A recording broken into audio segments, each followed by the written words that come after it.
Hello, we are News Pulse on UATV. My name is Henry Keane. Welcome to the show. Today in the episode, Ukraine expands missile production and launches expert centers for strategic weapons. Ukrainian special forces thwarts Russian attacks in strategic Pokrovsk. Drone Barracuda, the Ukrainian naval weapon that bewilders the enemy.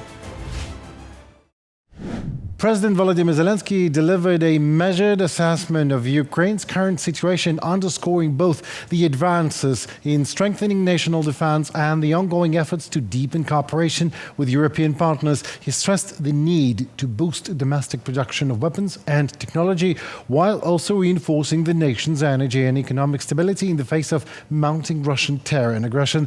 Zelensky reiterated Ukraine's dedication to regional security and its pursuit of diplomatic strategy grounded in dialogue, collaboration and closer European integration. First of all, the production of our missiles is going very well. We are already using new missiles, such as the Flamingo and the Ruta. As I mentioned before, we expect to start mass production by the end of this year. We also have our Neptune missiles. I won't say how many we have used either. We are opening 2 export centers. As you know, this involves the co-production and export of weapons that we can afford to sell in order to generate additional funds for the domestic production of scarce goods for which we don't have enough resources. The decision on the first 2 centers was made both at the level of the companies involved in co-production and at the state level. These centers will host our representative offices in Berlin and Copenhagen. What kind of weapons will be exported? We know what kind. We simply cannot export all weapons. Some are very important to us. We are ready to work on the development of naval drones. We have more than we use. We definitely have twice as many as we use. That is true.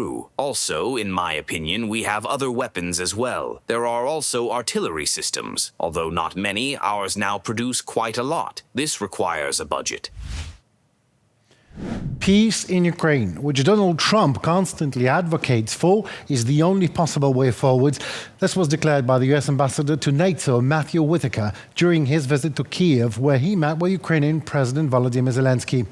The US representative expressed his support for the Ukrainian head of state. He also stressed that the war unleashed by Russia must end as soon as possible. Whitaker, leading a NATO delegation, also held talks with Ukrainian Defense Minister Denis Shmyhal. The meeting focused primarily on protecting Ukrainian airspace from Russian drones and missiles. The main topic of our meeting was Ukraine's needs for the coming winter. The General Staff of the Armed Forces of Ukraine and the Intelligence Directorate of the Ministry of Defense presented substantial reports to our partners. Our colleagues' attention was drawn to air defense capabilities and the development of layered protection, air defense missiles, interceptor drones, and radar systems. Today, Ukraine not only needs assistance, but is also ready to share its expertise in air defense development with allied states. A free skies must be reliably protected against enemy aggression. Denis Shmyhal, Minister of Defense of Ukraine, on X social network. The comment made by the spokesperson for Russia's Ministry of Foreign Affairs, Maria Zakharova, on the collapse of parts of the Roman tower Torre dei Conti revealed just how far Moscow in turn has collapsed morally.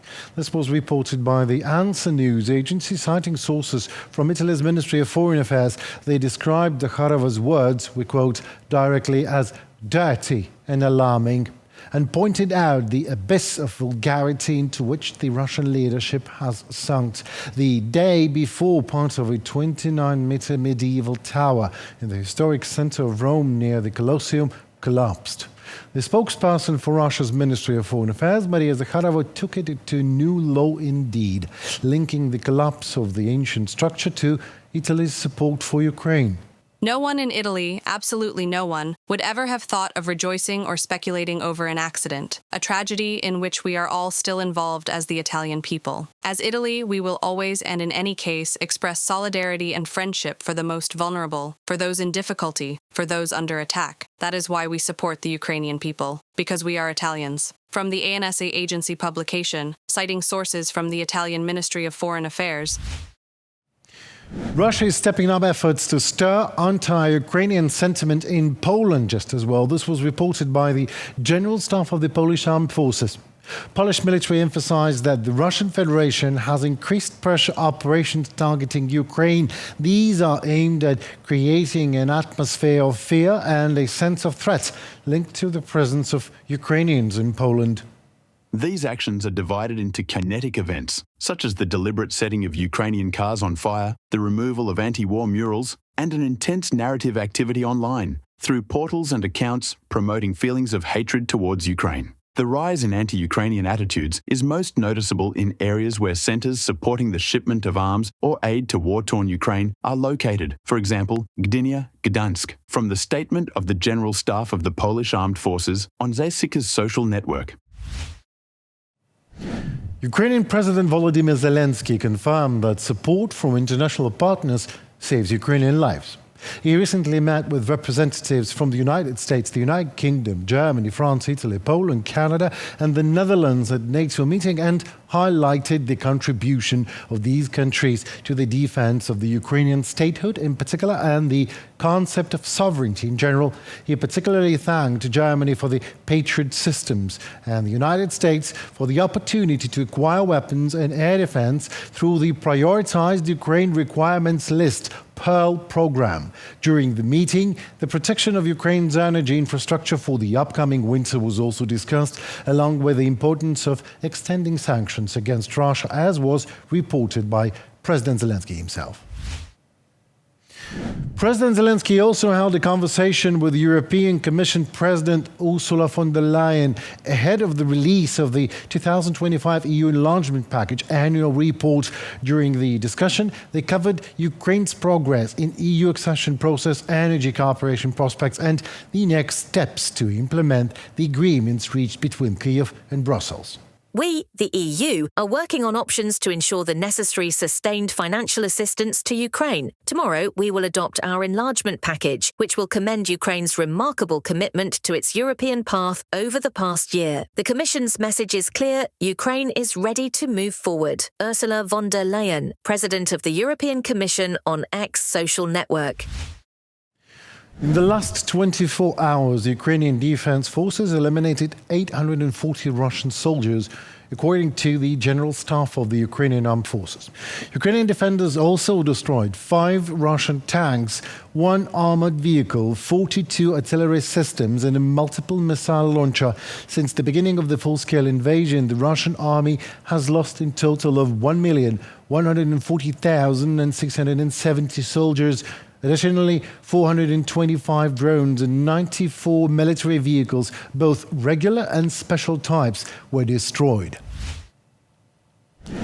Agents from the Atash guerrilla movement carried out an act of sabotage in Bryansk, cutting the electricity supply of the regional Russian Federal Security Service, FSB, quarters.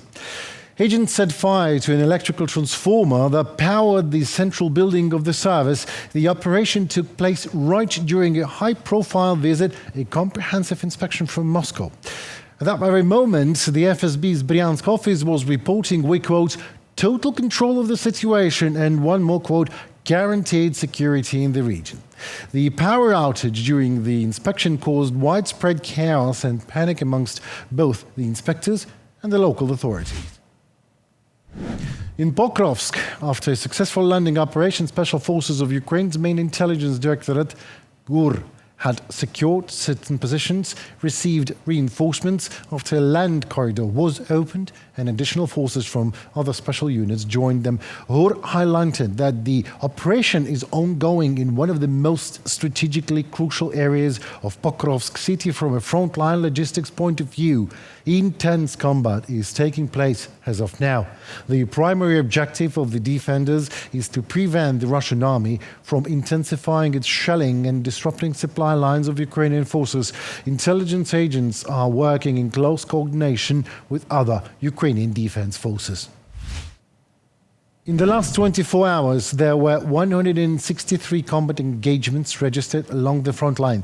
According to the General Staff of the Ukrainian Armed Forces, the most intense fighting took place again the Pokrovsk, of course, where Russian troops attempt 55 assaults on Ukrainian positions.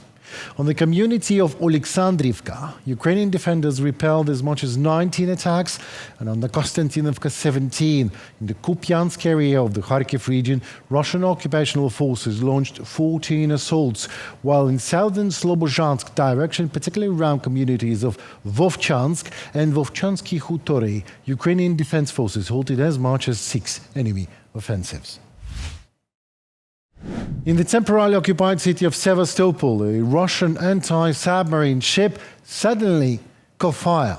As reported by the monitoring channel The Wind of Crimea, the channel reports that a plume of smoke was observed coming from a ship of the Russian Black Sea Fleet near the dock of Sujarnaya Bay. Initially, the type of vessel could not be identified, but it was later confirmed to be a small anti-submarine ship of the Albatross type. The Russian Black Sea Fleet has only 4 ships of such a type. 2 were previously evacuated last year to the Novorossiysk base, while the resting 2 remain in Sevastopol until today, with one of them now set ablaze.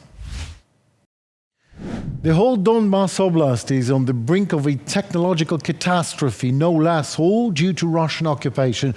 More than 90 coal mines in the territory of the Luhansk and Donetsk Oblast are flooded, causing massive release of methane, a gas that is highly explosive. According to experts, between 2026 and 2027, the water level in the flooded mines will reach surface, and the methane, being lighter than water, will inevitably begin to escape massively. Explosions of this gas have already been recorded in residential areas of the occupied territories in both the Donetsk and Luhansk oblasts. The occupational authorities, however, are presenting these incidents as alleged domestic gas explosions. However, without the restoration of proper security protocols and turning back on water pumping systems in those coal mines, and with no controls in the area whatsoever now, Russia is leading the region towards an ecological disaster, the consequences of which will extend far beyond the Donbas Oblast. And yet another loud night in Russia, in the Volgograd region. This time, residents report explosions near the Frolovska substation. The local airport temporarily suspends operations. There were also impacts on a substation in the Kursk region, leaving Rylsk and several other local towns without electricity. In Lipetsk, power outages were registered as a result of bombings. Additionally, drones attacked the Lukoil refinery in the Nizhny Novgorod region and even reached Bashkortostan, where a petrochemical plant in the city of Sterilotamak caught fire. Necessity breeds innovation. Ukraine simply has no other option but to adapt, innovate, develop, improve, and then offer its top-notch military tech to allies and partners. When there are no rules, just become one. As simple as that. Meet most recent Ukrainian Navy tech development, military boat Barracuda. Small, though capable of great things. Please, look deep into the story. Fast, maneuverable, unmanned. This is the Ukrainian boat Barracuda, which hunts, rescues, and changes the rules of military operations on water. The surface boat is a development by Marines of the Special Unit of the 40th Separate Brigade of Coastal Defense, from idea to combat use. Barracuda was created primarily to protect the waters of Kherson and Mykolaiv. First and foremost, this is operations on water related to special operations, thanks to which we can disrupt the Russians' plans for an offensive on Kherson and Mykolaiv regions. We produce and control it with our own hands. The boat has a modular design. It can be used as a strike platform, delivery vehicle, or for reconnaissance. Barracuda is constantly being improved. There are currently 12 modifications. Each one is tailored for specific tasks. It all depends on the purpose. Either it's a kamikaze or it carries mines, mining straits or striking the enemy. Barracuda can be used as a kamikaze, as a platform for launching FPV drones, and also to install various weapons, such as a machine gun or grenade launchers. The Barracuda boat can bring a swarm of drones as close as possible to the target. This shortens the flight time over open water and reduces the risk of interception. The drone boat is also capable of performing tasks in the most dangerous points. We have a modification that allows us to evacuate the wounded or deliver as logistics, for example, to islands, weapons, food, and so on. This primarily allows infantrymen not to do the work they were doing, for instance, 3 years ago, by hand. The boat is equipped with artificial intelligence and modern tracking systems. It can autonomously navigate narrow channels and read thickets, detect targets, and plot the optimal route. Barracuda operates not only in river, but also in sea waters. Its range is limited only by fuel. That is, the fuel tank is selected for the task, and as much fuel as needed for that task is filled. Work on water is always risky. The enemy tries to complicate the movement of Ukrainian boats by creating dangerous areas and traps. But even in such conditions, Ukrainian drone operators find solutions and continue their work. The Russians are also not standing still. They mine the water and create so-called boom barriers to obstruct motors and boats. This is a big problem, but we're trying to deal with it. We have various systems that allow us either to evade or to make the mines the Russians drop into the water explode first, and then... According to the Marines, Barracuda reaches speeds of up to 95 kilometers per hour. This makes it a difficult target for Russian drones. To hit a drone that moves at high speed on the water, it takes a very serious FPV pilot with very serious skills. In practice, it takes 3 to 6 drones to hit a Barracuda, and that's also money they're just throwing into the water. Barracuda has been in service with the 40th Coastal Defense Brigade for 10 months. Over this time, the drone boat has dozens of operations under its belt, about 85% of which were successful. The Russians will not be able to copy the Ukrainian development, and no Barracuda has fallen into their hands, reported by Daria Litovchenko, UATV News. Well, that seems to be it for today. I am Henry Keane, and I wish to thank you for your time and attention from the bottom of my and also 40 million Ukrainian hearts for standing firmly with Ukraine. Please don't forget, subscribe to UATV channel so to stay tuned to what is going on in the world, delivered to you by us, UATV, in Ukrainian perspective, of course. Thank you. See you tomorrow. Goodbye.